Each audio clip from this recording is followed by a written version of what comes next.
Hello friends, welcome to my channel. तो आज के इस वीडियो पे हम बात करने वाले हैं कॉर्टिकोस्टेरॉइड्स के बारे में। क्या इनके बेसिक फिजियोलॉजिकल एक्शन है और क्या इनसे रिलेटेड ड्रग्स हैं। तो बेसिकली ये टॉपिक आपके एनाटॉमी एंड फिजियोलॉजी का भी पार्ट है। अगर आप फार्माकोलॉजी के स्टूडेंट हैं तो अगर फार्मेसी के हैं तो 5th सेमेस्टर फार्माकोलॉजी के अंडर में ये आता है। So if you want to watch my previous videos regarding the pharmacology you can check the description box below for the link. तो चलिए वीडियो को शुरू करते हैं।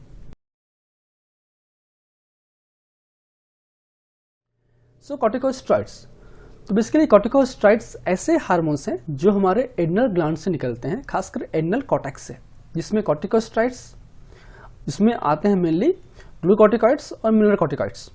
उसके अलावा सेक्स हार्मोन्स भी उसमें रिलीज होते हैं। तो आज हम बात करेंगे कॉर्टिकोस्टेरॉइड्स में ग्लूकोकॉर्टिकॉइड्स और मिनरल के बारे में। तो बेसिकली बात करें इनके क्लासिफिकेशंस की ड्रग्स की, तो फर्स्ट हमारा है ग्लूकोकॉर्टिकॉइड्स।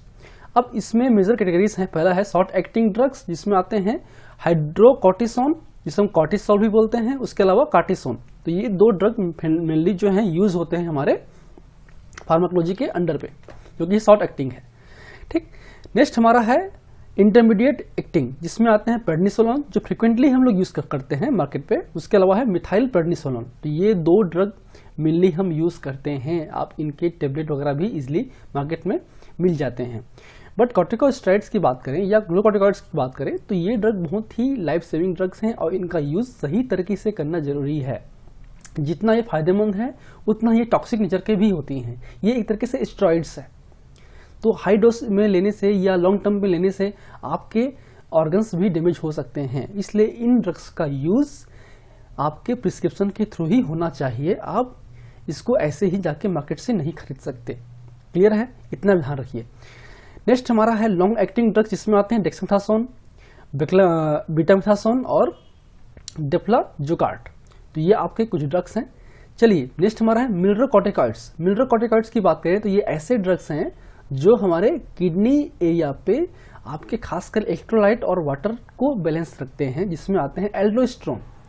तो एल्डोस्टेरोन मेन आपका हार्मोन है। उसके अलावा डीऑक्सीकॉर्टिकोस्टेरोन एसीटेट, जिसे हम डोका बोलते हैं, और हमारा है फ्लूड्रोकॉर्टिसोन। तो ये ड्रग्स हैं जो कि हैं मिनरल कॉर्टिकॉइड्स, जो किडनी एरिया पे वाटर और इलेक्ट्रोलाइट बैलेंस के लिए रिस्पॉन्सिबल होते हैं। उसके अलावा बहुत सारे जो कॉर्टिकोस्टेरॉइड्स हैं टॉपिकली भी यूज करते हैं, क्योंकि जो कॉर्टिकोस्टेरॉइड्स हैं मेनली बात करें ग्लूकोकॉर्टिकॉइड्स की, तो ये बहुत ही पोटेंट एंटी इंफ्लामेटरी ड्रग्स है। जानते हैं ना, NSAIDs means non steroidal anti inflammatory drugs. तो ये जो ड्रग्स हैं वो क्या है? Steroidal anti inflammatory drugs. These are the steroidal anti inflammatory drugs. तो इनका यूज हम इन्फ्लामेशन को रोकने के लिए करते हैं, इनका यूज हम इम्यूनोसप्रेशन के लिए करते हैं, इनका यूज हम एलर्जी को कम करने के लिए करते हैं, इनका यूज हम वुंड हीलिंग्स में करते हैं। ठीक है, तो ये mainly potent anti inflammatory drugs हैं जो कि स्टेरॉइडल नेचर के होते हैं। मीन्स इनका जो स्ट्रक्चर है उसमें स्टेरॉइडल रिंग्स होंगे, और ये हाईली लिपिड सोलुबल ड्रग्स हैं, है ना। और हाई लिपिड सोलुबल ड्रग्स होने की वजह से ये बेसिकली आपके सेल के अंदर पे इजिली पेनिट्रेट कर जाते हैं, और उनमें मौजूद न्यूक्लियर रिसेप्टर्स इनके स्पेसिफिक होंगे, जिसे हम बोलते हैं ग्लूकोकॉर्टिकॉइड रिसेप्टर्स, जो कि न्यूक्लियर रिसेप्टर्स के अंदर पे आते हैं, उस पर जाके ये काम करता है और अपना एक्शन शो करते हैं। तो ये इसका बेसिक हो गया मोड ऑफ एक्शन।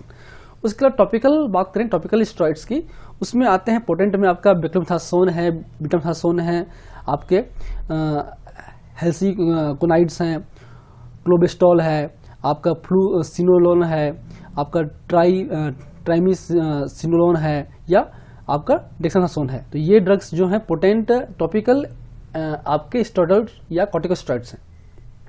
नेक्स्ट है मॉडरेटली, इसमें आते हैं फ्लूसिनोलोन, क्लोबेस्टॉल, फ्लूकॉर्टिसोन, मोमेंटासोन, फ्लूटिकासोन और हाइड्रोकॉर्टिसोन एस्टेट। तो ये जो ड्रग्स हैं वो हम लोग टॉपिकली भी यूज कर सकते हैं। बाकी मेनली तो आपको पढ़ना है इन्हीं के डिटेल्स के बारे में। बाकी डिटेल्स फार्माकोलॉजी की वीडियो ऑलरेडी अवेलेबल है मेरे चैनल्स पे, जो आपके 5th सेमेस्टर फार्माकोलॉजी के जो प्लेलिस्ट है जाके चेकआउट कीजिएगा, आपको वीडियो मिल जाएंगे एंडोक्राइन हार्मोन के अंडर पे। ठीक है, चलिए अब उसके अलावा मिल्ड है बात करें तो उसमें आपके हाइड्रोकॉर्टिसोन और हाइड्रोकॉर्टिसोन ब्यूटारेट, तो ये दो आपके डेरिवेटिव्स हैं। चलिए अब बात करते हैं इनके बेसिक फिजियोलॉजिकल एक्शंस के बारे में, कि ये जो कॉर्टिकोस्टेरॉइड्स हैं उनका क्या बेसिक रोल्स हैं। तो फर्स्ट हमारा है ग्लूकोटिकॉइड्स के बारे में बात करेंगे। तो फर्स्ट ये आपका है रेगुलेशन ऑफ द मेटाबॉलिज्म। ये बेसिकली कार्बोहाइड्रेट, प्रोटीन, लिपिड्स के मेटाबॉलिज्म को रेगुलेट करता है। ये बेसिकली हमारे ब्लड में शुगर लेवल को इंक्रीज करता है। तो ये आपके ग्लूकोनियोजेनेसिस कॉज कराता है। क्या कराएगा? Gluconeogenesis means formation of the glucose from the lipids and amino acids. ठीक है, इसका मेन काम है। उसके अलावा फैट और लिपिड्स को भी मेटाबोलाइज करता है, उनको ब्रेक डाउन करता है और आपके ग्लूकोज में कन्वर्ट करते हैं। तो ये ग्लूकोनियोजेनेसिस कॉज कराता है, जिससे अल्टीमेटली हमारा ब्लड शुगर लेवल इंक्रीज होता है, याद रखिए। नेक्स्ट हमारा है इम्यून रिस्पॉन्स मॉड्यूलेशन। तो एक तरीके से इम्यूनोसप्रेसेंट ड्रग्स के रूप में भी यूज होते हैं। ये पोटेंट एंटी इंफ्लेमेटरी ड्रग्स हैं, जो एक तरीके से फास्फोलाइपेज A2 को ब्लॉक करता है, जिससे कंप्लीटली जो कॉक्स पाथवे हैं, लॉक्स पाथवे हैं, वो ब्लॉक होते हैं। तो जो भी इन्फ्लेमेटरी मॉलिक्यूल्स हैं, इंटरल्यूकिन्स वगैरह हैं, वो एक तरीके से नहीं बनते हैं। और ये जो इन्फ्लेमेटरी मॉलिक्यूल्स, खासकर साइटोकाइंस हैं, इंटरल्यूकिन्स वगैरह हैं, ये बहुत ही जरूरी है आपके इम्यून सिस्टम को एक्टिवेट करने के लिए। तो कहीं ना कहीं ये इम्यून सिस्टम को इनएक्टिवेट या एक्टिवेट होने से रोकता है। इसलिए ये आपके एंटी इन्फ्लेमेटरी तो है ही, साथ साथ में ये आपके इम्यूनोसप्रेसेंट की तरह भी काम करता है। ठीक है, तो इसलिए इसका यूज हम लोग जो आपके ऑटोइम्यून डिसऑर्डर्स हैं, ये बात करें आर्थराइटिस की हो, है ना, उसके अलावा बात करें हम लोग जो एलर्जिक रिएक्शंस हैं, आपके अस्थमा हो, एलर्जिक हो, या इन्फ्लामेशन के केस में हो, या वुंड हीलिंग्स के केस में हो, हम इनका यूज फ्रिक्वेंटली करते हैं। ठीक है, नेक्स्ट हमारा है स्ट्रेस रिस्पॉन्स। इसे हम स्ट्रेस हार्मोन भी बोलते हैं। Cortisol often referred as a stress hormone. कौन सा? कॉर्टिसोल। याद रखिए, cortisol is also known as the stress hormone, जो कि ऑब्जेक्टिव बेस्ड क्वेश्चंस में आ सकते हैं। And it is released from the in response to stress and help to body to cope with the stressful situation.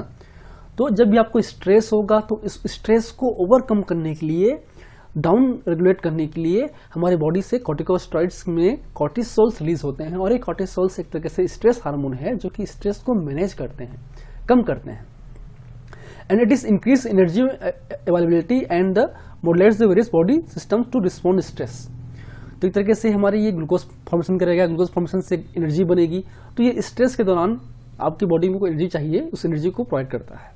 ठीक, next हमारा है developmental role.